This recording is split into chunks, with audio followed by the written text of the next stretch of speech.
My name is Tarja Halonen. I'm the former president of Finland, and now I have been lately working for the sustainable development and especially also the gender perspective, the women's empowerment in climate change.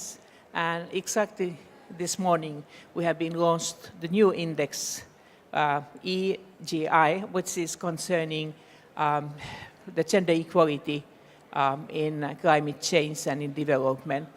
We want to show that in which way these kind of the reforms which are welcome, how they treat men and women. So it's an index of how women are involved in climate change in different countries or tackling climate change, yes? Yes, and also that how the different kind of the processes, methods will also help.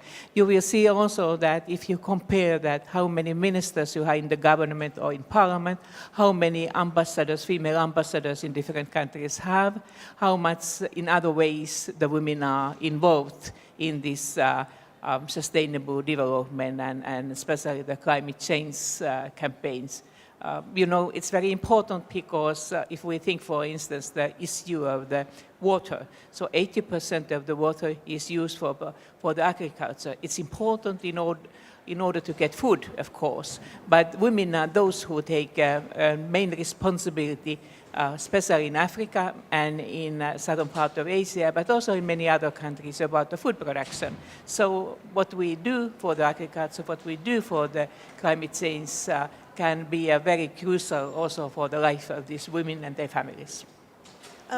The index shows which countries are doing well and which ones are doing badly. Can you tell us who's at the top of the league and who's at the bottom? So the Iceland is the winner.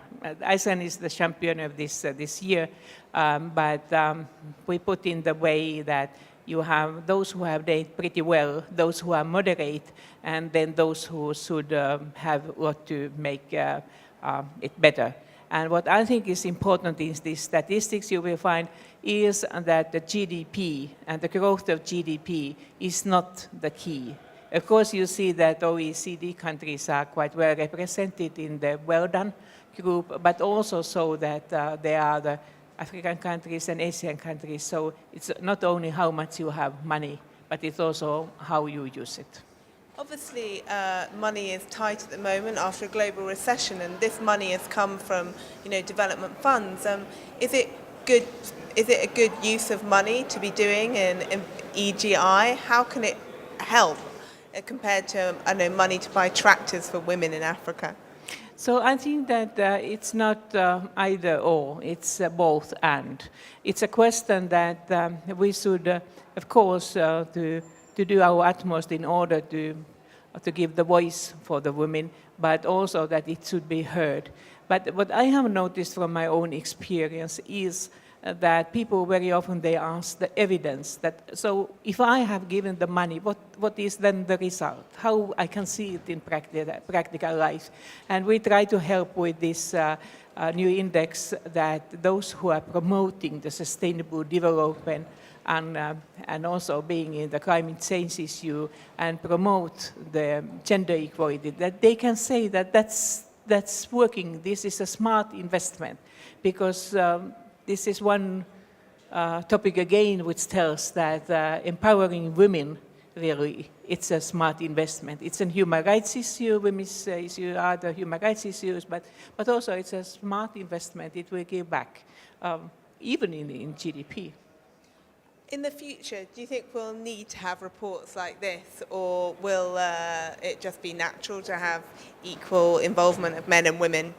I think that some of the countries are already in this kind of situation. For instance, in Nordic countries, when we have, if I take the example of my own country, Finland, we have had either 50-50 men and women in the government, or we have even a slight majority sometimes with women. So, of course, we have to say that we need also men, because 50% plus 50% makes 100%. And in order to solve the sustainable future, we need all the human capital we have, both men and women. And, of course, it's also easier to change the world if the both have, men and women have, and the girls and boys have the similar picture, profile about the future world. In that way, always welcome for the progressive men to come on board, sometimes they have to win even more produces than that what women have.